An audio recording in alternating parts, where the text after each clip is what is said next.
जयंतीनिमित्त तुम्हा सर्वांना शुभेच्छा देऊन मी माझ्या भाषणास सुरुवात करते. महाराष्ट्राचा जो इतिहास लिहिला तो कुणी एडेगेरेनी नाही. महाराष्ट्राचा जो इतिहास लिहिला तो कुणी एडेगेरेनी नाही, तर महाराष्ट्राचा इतिहास लिहिला तो हिरव्या पिवळ्या शालीनं, तलवारीच्या कळकटाटीनं, घोड्याच्या टाफानं आणि शायराच्या टफानं, आणि हाच इतिहास घडविला तो छत्रपती शिवाजी महाराजांनी. मुद्राच्या रयतेच्या राजाला त्याच्या भक्तीला जोड नाही, शौर्याला तोड नाही. जो अथांग आहे सागरा समान, त्याच्या छत्रमध्ये आभाळाचा सन्मान. तो त्या सूर्याची शान, मराठी मनाचा धगधगता विमान. काळीच आहे सह्याद्री, काळीच आहे सह्याद्री, ज्याला शंभूचा विमान. महाराष्ट्राच्या देवालयात ज्याचं पहिलं स्थान, असे ते प्रौढ प्रताप पुरंदर महाराजाधिराज श्रीमंत श्री श्री श्री शिवछत्रपती शिवाजी महाराज की जय. स्वराज्य रक्षक शिवछत्रपती संभाजी महाराज की जय. राजमाता जिजाऊ साहेबांचा विजय. बंदुकीच्या जोरावर आणि हंटाच्या धाकावर, अहो बंदुकीच्या जोरावर आणि हंटाच्या धाकावर मी अनेक वाघांना माणसाप्रमाणे जगायला शिकवणारी माणसं बघितली, परंतु बंदुकीच्या जोराशिवाय आणि हंटाच्या धाकाशिवाय एकल्याच माणसानं वाघाप्रमाणे जगायला शिकवणारा एकच वाघ बघितला, आणि ते म्हणजे शिवाजी महाराज. आपण ज्या महाराष्ट्रामध्ये राहत आहोत तो महाराष्ट्र म्हणजे काय? तो महाराष्ट्र म्हणजे शिवरायांच्या विचारांचा, जिजाऊंच्या संस्कारांचा आणि शंभूच्या पराक्रमाचा साक्षीदार म्हणजे हा आपला महाराष्ट्र. कष्टकरी शेतकऱ्यांचा, दीनदलितांचा, 105 हुतात्म्यांच्या बलिदानाचा आणि त्या दिल्लीच्या तख्तालाही घाम फुटणाऱ्या जिगरबाज माझ्या मावळ्यांचा हा महाराष्ट्र. आणि आज या महाराष्ट्राच्या मातीत 19 फेब्रुवारी 1630 रोजी एका रत्नाचा जन्म झाला, आणि ते म्हणजे शिवाजी महाराज. शिवाजी महाराजांनी आपल्या आयुष्यामध्ये वस्तू वापरल्या आणि माणसं जगली, परंतु आपण मात्र माणसं वापरतो आणि वस्तू जगतो. छत्रपती शिवाजी महाराजांची ऐकलेली प्रत्येक गोष्ट आपल्या मनात ठासून भरली आहे, आणि एक असाच प्रसंग मला तुम्हाला सांगावासा वाटतो. महाराज कर्नाटकाच्या मोहिमेवरून महाराष्ट्रात परत येत होते, तेव्हा तिथे एक बेलवडी नावाचं गाव होतं, आणि त्या गावामध्ये एक छोटासा किल्ला होता. त्या किल्ल्याची ठाणेदारी मल्लम्मा देसाई होती. दादाजींना वाटलं जाता जाता हाही गडी घेऊन जावा, म्हणून दादाजींनी थोडं सैन्य गोळा केलं व त्या मल्लम्मावर चाल करून उठली. पण मल्लम्मा ही जिद्दी जीवाच्या काठीची, तिने त्याच्यावर प्रहार केला व तिथे मावळ्यांचा पराभव झाला.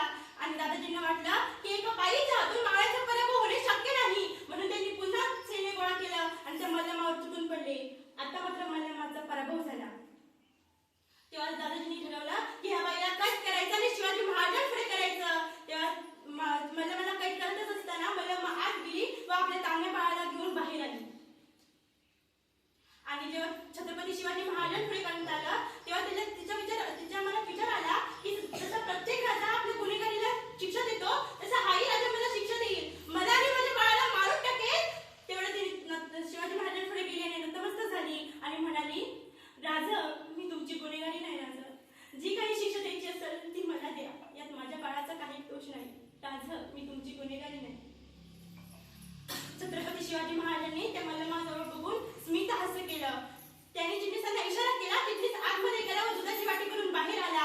आणि छत्रपती शिवाजी महाराजांनी त्या मल्लम्माच्या मुलाला मांडीत घेतलं आणि चमच्याने दूध पाजलं आणि म्हणाले, हा जो माझा मांडीत दिसतोय ना, तो माझा भाचा आहे. अहो म्हणजे तुम्ही आमच्या भगिनी झालात, आणि कोणता भाऊ आपल्या बहिणीचं राज्य पडकावून घेतं? अहो दादाजी, बहिणीचं राज्य द्यायचं असतं तर बहिणीचं राज्य द्यायचं असतं. आणि त्या काळातही माझ्या राजानं त्या मल्लम्माच्या त्यांचं राज्य परत केलंच, पण त्याहूनही तिला बांगड्याजवळ देऊन तिच्या घरी सुखरूपपणे पोहोच केलं.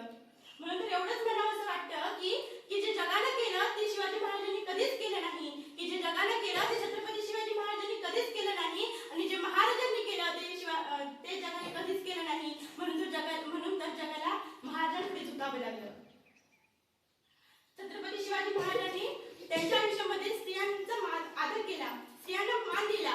म्हणून तर आज इथल्या स्त्रियांना एवढंच सांगावंसं वाटतं की अगं तलवारीपेक्षा तीक्ष्ण तुझ्या नजरेची धार आहे, अगं तलवारीपेक्षा तीक्ष्ण तुझ्या नजरेची धार आहे. महाराष्ट्राची वाघी तू, भवानीची धार आहे. अगं भगवेची रक्षणे तू स्वराज्याची मेघ आहे. तुम्ही समजू नको तू स्वतःला, तू जिजाऊची लेख आहे, तू जिजाऊची लेख आहे.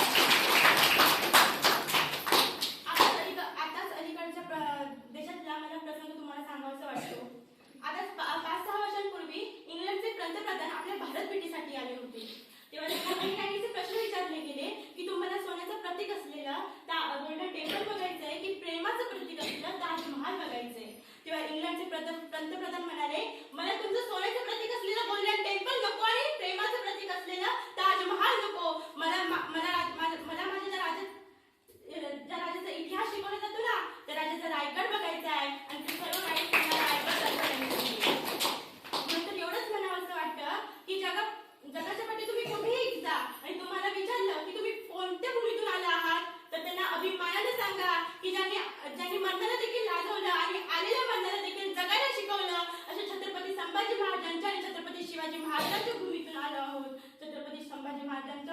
राहू.